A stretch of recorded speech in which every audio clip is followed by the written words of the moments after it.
Hey guys, welcome to a new Blender tutorial. So in this tutorial, we will be making some black holes in Blender. So as you can see right here, this will be the final result. So this tutorial will be a easy beginner friendly tutorial, so anyone can follow along.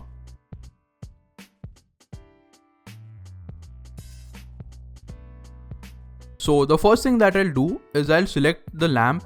So I'm just going to select the lamp and I'm just going to delete the lamp. So there you go, we don't have a lamp now. As you can see, we have a grey colored background, so it is quite boring.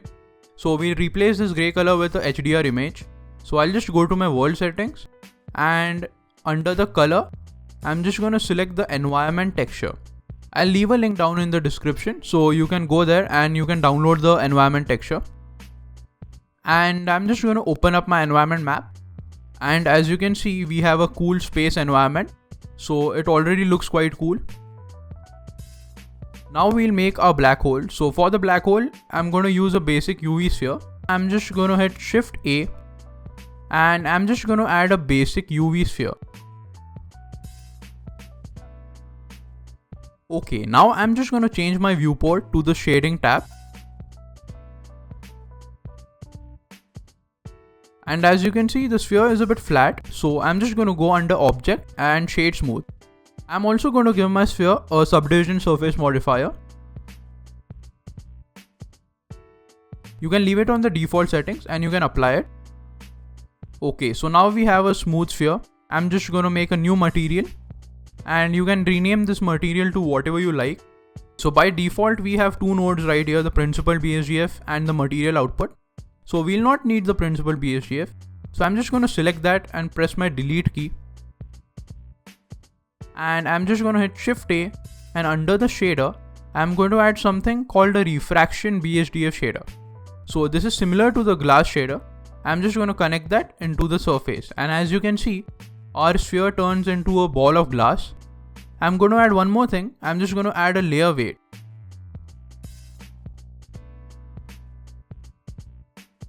And we need one more node called a color ramp node. So I'll just go under the converter and I'll add a color ramp node.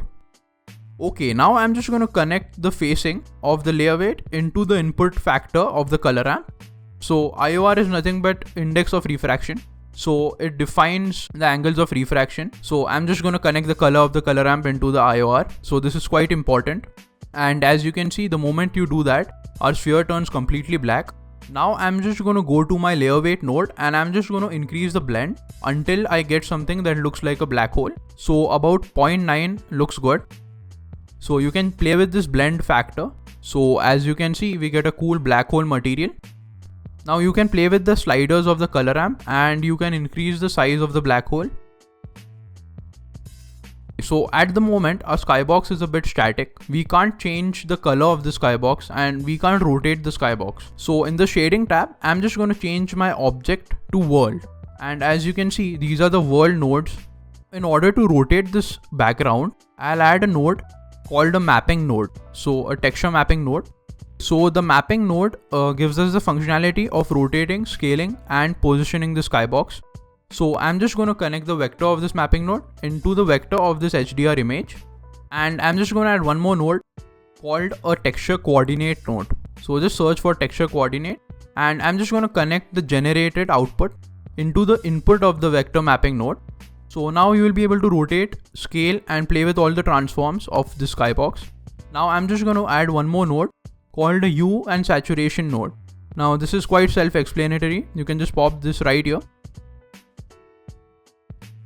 And you can change the hue. As you can see, I like a bluish hue. So I'm just gonna change my settings until I get something like that. At the moment, we are using the real-time EV engine to render this. So we are losing on some realism. So I'll just change my render engine from EV to cycles. And as you can see, there is a huge difference. You get a more realistic look in cycles. So if you want to download this finished project file, you can get it on Patreon. And if you like this tutorial, you can leave a like down below, it helps a lot. And also subscribe to the channel for more tutorials like this. And I'll see you in the next tutorial.